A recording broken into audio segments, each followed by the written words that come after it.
Introducing The Book of Laughter and Forgetting, a captivating novel by Milan Kundera that explores the intricate nature of forgetting in history, politics, and life itself. Published in France in 1979, this literary masterpiece is composed of 7 intertwining narratives that share common themes and elements of magic realism. In the first part, titled Lost Letters, we follow the story of Mirek as he embarks on a journey through his memories of Zdena. Tormented by the knowledge of his love for this unconventional woman, Mirek seeks redemption by destroying the love letters he had once sent her. However, his mission is disrupted by the presence of 2 mysterious men who start tailing him. Eventually, Mirek finds himself arrested, facing a 6-year prison sentence, while his son and friends also suffer the consequences. Within the book, Kundera also recounts a poignant incident from Czechoslovak history. He describes a photograph taken on February 21st, 1948, capturing Vladimir Clementis next to Clement Gottwald. However, when Clementis was accused in 1950, he was brutally erased from the picture by state propaganda. This chilling episode further emphasizes the theme of forgetting, highlighting the power and consequences of erasing individuals and their stories from history. In the second part, titled Mama, we delve into the complex dynamics of a familial relationship. Markita invites her mother-in-law to visit her and her husband Carol's home after enduring countless complaints from her own mother. Initially intending for a short visit, Markita reluctantly agrees to extend her mother-in-law's stay. Unexpectedly, their lives are further complicated when Eva, a friend of both Carol and Marketa, arrives and is introduced to the mother-in-law as Marketa's cousin. Through the artful narration, we learn that Carol and Eva have shared a romantic relationship, and the trio has engaged in a passionate yet secretive affair over the years. As tension rises, the mother-in-law nearly discovers the truth, only to be struck by the resemblance between Eva and an old friend from Carol's past. This realization intensifies Carl's attraction to Eva, and once the mother-in-law departs, their relationship takes on renewed vigor.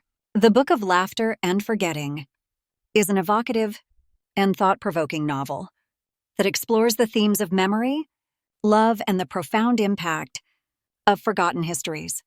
It seamlessly weaves together disparate narratives, capturing the essence of life's complexities and the enduring power of storytelling.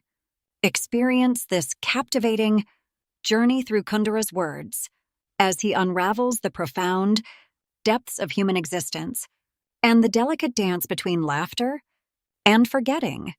In this next section of the book, we delve into the aftermath of the Russian occupation of Czechoslovakia in 1968. Milan Kundera, our protagonist, finds himself in a peculiar situation as he attempts to write a horoscope under someone else's name. His boss, a devoted student of Marxism-Leninism, asks for a private horoscope, and Kundera seizes the opportunity to influence the man's life.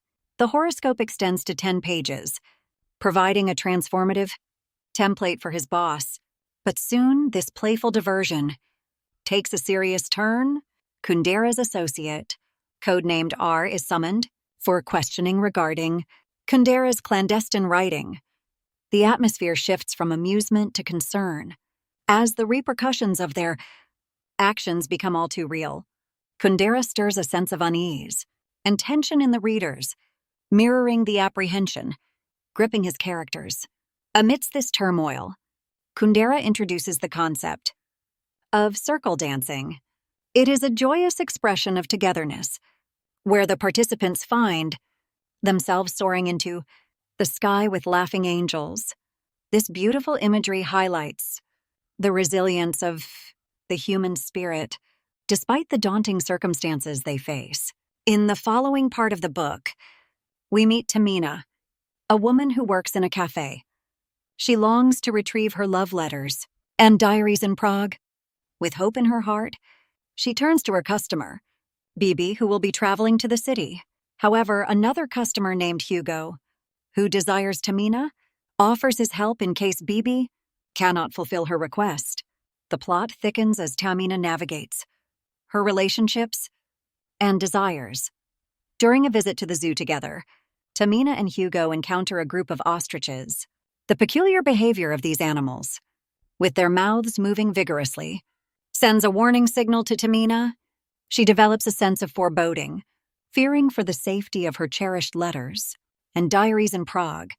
In a bid to ease the retrieval process, Tamina arranges introducing Christina, a young woman who embarks on a romantic relationship with a student immersed in the world of philosophy and poetry.